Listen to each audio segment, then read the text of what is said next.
Winnie Pooh. Hi, I'm doing good. Good. So we are recording this live from Tulsa, Oklahoma. From all around the world. All right. Are we all around the world? Yeah. Okay. All right. Tulsa is a farm. All right. So you have a book From Tulsa, Oklahoma. about Tulsa, Oklahoma. Yeah. Why don't you show them your book? Yes. Show the book and we'll talk a little bit about Unspeakable? why we're here. All right. Why don't you read the first paragraph in the book? Yeah, I will. Once upon a time, near Tulsa, Oklahoma, suspectors struck it rich. In the oil fields, the wealth created jobs, raised buildings, and attracted newcomers from far and wide, seeking fortune and a fresh start. Oh, yes, indeed. And that's why we're here, because... Hold the book up. Yeah, it's Unspeakable. Unspeakable. Always remember, unspeakable. What's the author's name? The author's name is Carol Boston, And the illustrator? Weatherfield, and Floyd Cooper. So, what Lauren just read in the first paragraph of his book that he just got to prepare him for this trip that we're doing is the story of Black Wall Street, the story of the Greenwood district of Tulsa, which was, quote unquote, affectionately known as Negro Town back in the 20s by the white Tulsians. The white Tulsa community. Yeah, the white Tulsa community. So, and what happened 100 years ago this week was a tragic event where the black community in Tulsa was literally bombed from the air and set on fire. There were hundreds of people that were killed and put in cages. Put in unmarked mass graves. Like in cages. He's right about being held in. Held and fired in camps. Concentration camps. Right, being held in camps. Lauren? Shh. Let us tell the story. So, the centennial of this tragic event is this week, and we are in Tulsa, Oklahoma as ambassadors of the state of Arkansas to really come learn about how state officials, county officials, and municipal officials can all come together on the same page to commemorate a dark and tragic history. Yes, and we have connected with some really great folks here, and again, just trying to honor the descendants and the ancestors whose lives have been transformed and changed forever, and so I've really been enjoying the solidarity and the connection. Oh yes, that has been going on here. The energy is that of a restoration. Yes. It's that of conciliation. Conciliation. I'm it's glad that, you use that instead of reconciliation. Right. It's that of reconciliation. Right. I mean, if we're talking about reconciling relationship, it is possible to say that in Tulsa that there was once some semblance of a relationship between where the railroad tracks split the community, the white side and the black side. Mm-hmm. There was the white side and black side. Wait, let me speak. There was some semblance of relationship, but it still wasn't a relationship of friendship of true friendship, true respect. And that's the most important part, the lack of respect. The respect and true love. And so we can use reconcile, but we know that the reconciliation that the people here seek and that we all seek is that of a true reconciliation and a true conciliation of bonding and changing and being better and really using the never again. And that this history will never repeat itself and that we can heal and be repaired, because reparations are definitely in order for this community, and in order for it to be repaired, there has to be restorative and transformative justice, most of all, to the community of Greenwood. And our connections to the Greenwood district, the Black Wall Street community, is literally that this time 2 years ago in Elaine, Arkansas, another commemoration was afoot with the centennial of the Elaine race massacre, which was even worse than the. Well, I definitely would compare. We can't compare massacres because they. No, but I was saying worse as far as numbers. So as far as numbers of people that were ultimately killed. So that's what I speak of as far as worse, and also length as far as how long it went compared to the other ones. But I do agree with you. You don't really want to compare such tragedies, because 2 years from now we'll be commemorating the 100th, the centennial, the centennial of Rosewood in Florida. Okay, yes, that's right. So these centennials are coming around, and I'm looking at and really absorbing, and not only that, just thinking about, reflecting on when they do these 100 years come around. Where are we in our relationship? Yes. With one another racially? Where are we in our relationships socially? Where are we in our relationships equitably? Where are we? And so we have to be thinking about where we are on these levels and in these spaces with one another, because if 100 years roll around and we have not moved past, we haven't learned anything. Or learned anything about the massacres and about these atrocities, then where are we in another 100 years? Like we can't wait for another 100 years. And the whole thing of we've done.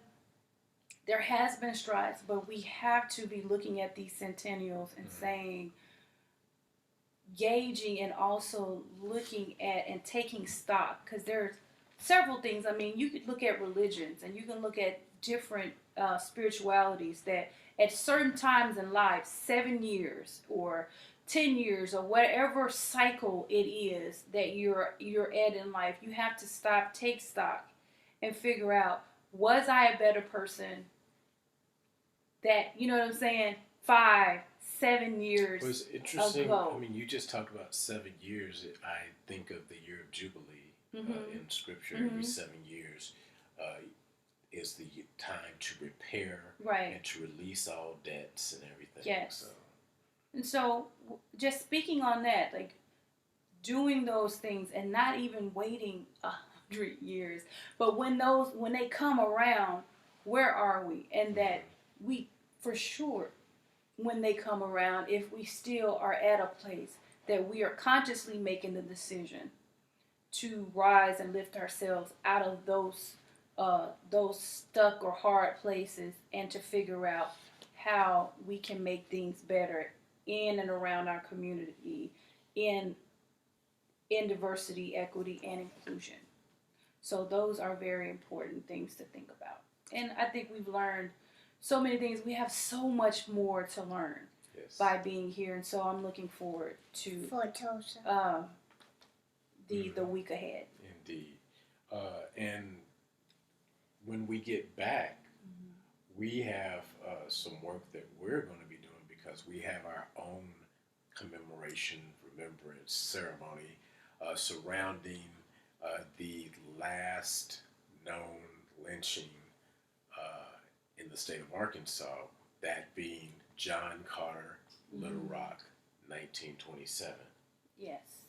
And so we're starting there because, again, that was the last known lynching of John Carter in 1927. And so we will be having a historical marker ceremony for John Carter on June 13th. That's Sunday afternoon. That's on Sunday, June 13th in the afternoon. Okay, we see it. Thank you, Lord. Is it? And we will, so stay tuned and be looking for that community invitation because this is a free and public event. You know, someone asked about, you know, is it a private? Is it no? It's public because let's just think about it. The community experienced the murder and the death of John Carter. It was a public lynching, and he needs a public commemoration and a commemoration that humanizes this person and who he was. And so we don't do things like that in private, especially when it was a public lynching, a public humiliation to the black community. Yes. There was the desecration of the Bethel A&M Church with the pews being ripped out and his body being burned there. And so you have to understand that there is no privacy with something like that. We invite the entire community to come out and commemorate John Carter, and it will be a list of speakers. It will also be an racial justice essay contest, and this is in partnership with the Equal Justice Initiative in Alabama, Montgomery. And so there will be some representatives there who will be here. And the essay contest that we have still going on until June 1st. So students, if you are a high school student in the Little Rock School District, the 4 high schools that we know of, and you are, there is a monetary attachment to this essay contest. Up to $5,000. If you are a scholar who believes in racial justice and you want to write about it, up to $5,000, you can win a scholarship. And that is something that will be going on. It's still going on, like I said, to June the 1st. There will be more information that we will attach to this vlog for students who are interested in being a part of this history, because this contest is connected with the John Carter marker unveiling and commemoration. The student that wins, there's a first, second, and third place, and all 3 students will be honored with some part of the scholarship and recognized. And also the winning essayist will be the one who will read their essay at the ceremony, and it will be again is in connection with the John Carter marker ceremony. So you want to be a part of, again, this history, and you want to be a part of racial justice. And who better to do this than our future, than our students and our scholars. Yes. So we want you to be involved, and again, we'll have more information about it for you. Yes, and here in Pulaski County, this is the first of several markers that will be placed in Pulaski County. the state of Arkansas had its first such marker just last month in Washington County, when the Washington County Yes. Community Remembrance Project put up a marker in commemoration of the lives of Aaron, Anthony, and Randall, who were wrongfully accused of rape Rape, and yes. were lynched as a result of that. So it's definitely a wave, a rising wave, because it's coming slowly but surely, like a tsunami, Right. of remembrance and of us reconciling with the dark, difficult history here in the state of Arkansas. And that's a perfect segue into you and the work that you're getting ready to start, dealing with remembrance of history, remembrance of difficult history, and it being done the right way. So please let everyone know what news we just learned within the last 72 hours. Well, I want to first thank Eric,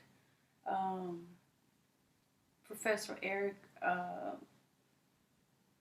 Brommelhouse. I believe I pronounced it correctly. UALR. He is Wibblehouse Wibblehouse Brom. Brown. That's it. Yes. Got it all mixed up and backwards. Yeah, Sorry, you're Eric. He is the professor at UALR in the I think it's the public policy department. public policy and what is it? What was it with the? He did some work, apartheid, but he did some work on reconciliation, other things. Yes. Okay. He worked in South Africa. Yes, but he sent me and also our other partner, Just Communities of Arkansas, Donald Wood, some information, and Donald encouraged me and said, you'd be perfect to do this, and to go for it and to see what, how it would happen. Well, basically, the CORE is the name of it's the acronym, but it's building a diverse and inclusive culture of remembrance. And this fellowship is a year, pretty much this year. It'll go into several months, starting June the 16th to July the 1st, and then from July to August. And then after that, we will be working on projects, but it basically is what it says. Is its primary goal in its exchange is to bring together German and American experts in the field of remembrance and culture to form a sustainable transatlantic network on the topic. Wow. And the fellows, That's major. we will learn diversity, equity, inclusion, and currently being implemented, talking about these DEIs that are currently being implemented in Germany and the United States, and the potential of improvements. And then from there, that's what we're going to be doing, how to create these diverse and culturally inclusive spaces of remembrance. And that's such, to me, it's such important work. Yeah. Because it's part of the work that we're doing now with the lead of, EJI being the lead on creating those spaces, but it continues to improve. Yes. With this fellowship for me, because we'll be learning from Germany, who, if you know the history of Germany taking the lead of the marking the spaces and places and creating a culture of remembrance from the Holocaust, then we're going to be studying with different professors, German professors, and other experts on how it's been done and how to improve upon it. So I'm really, really excited about that, and I'm majorly honored to be a part of this fellowship. So we got a little something in your eye.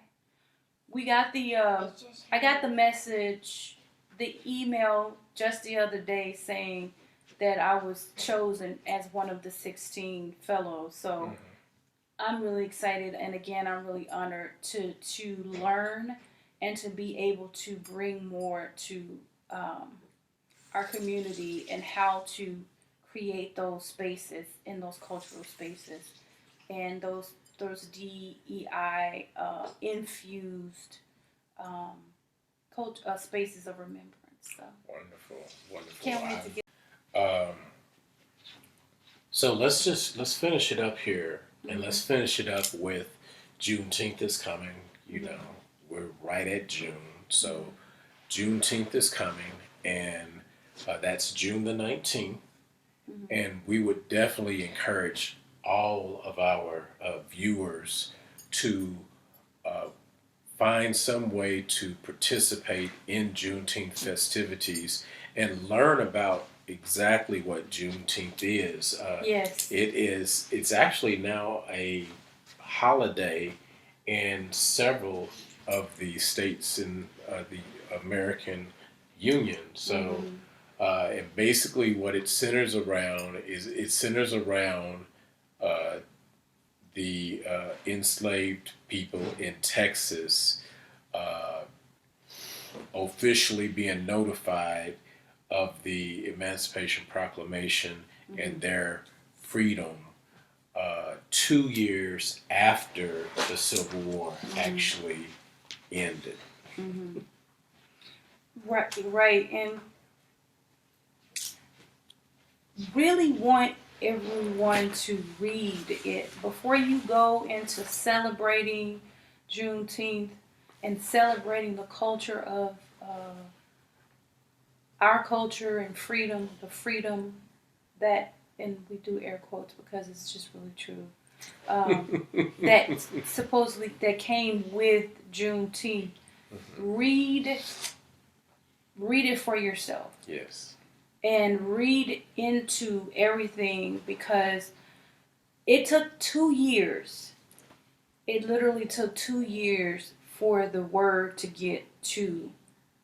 But at that time, Galveston was having a war. Were they not? No. There was a war going on in Galveston, Texas.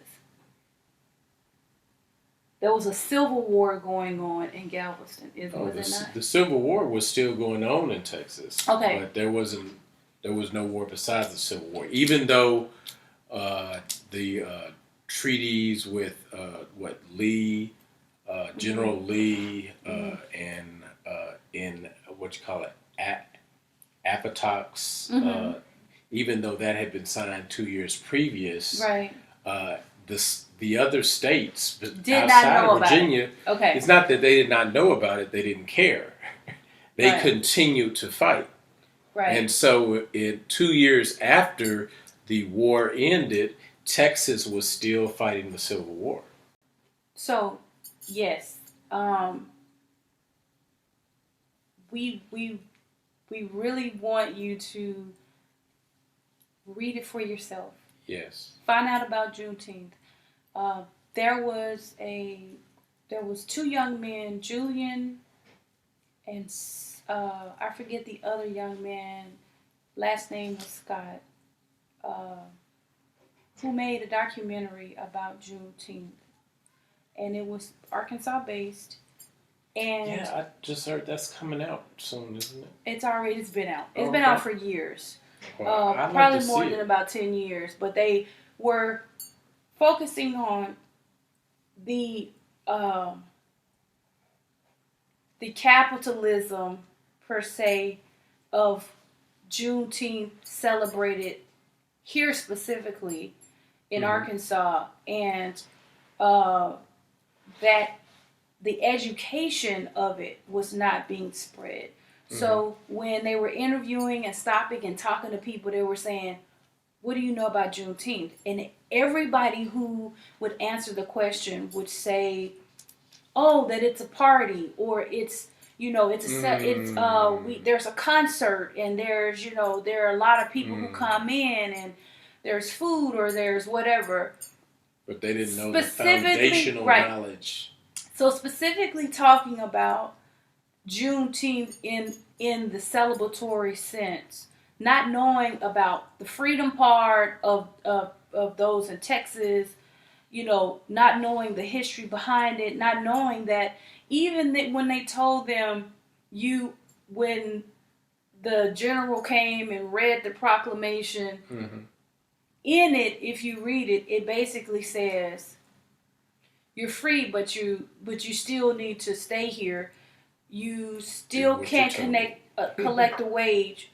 The terminology from enslaved people or slaves at the time became employee-employer.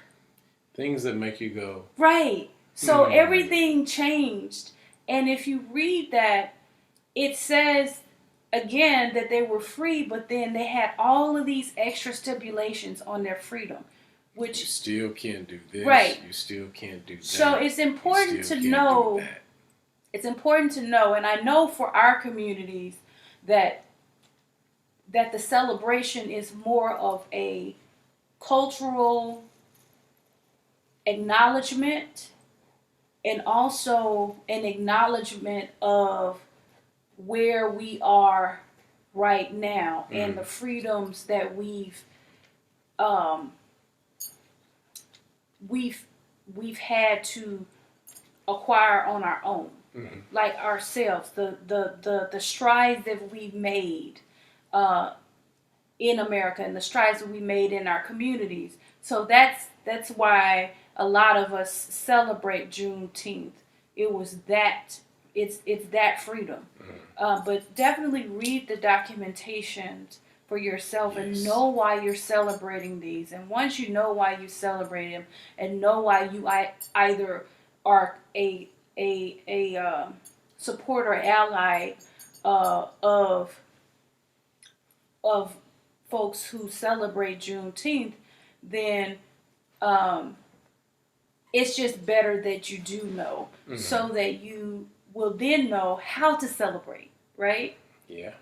And so, happy Juneteenth. Happy Juneteenth.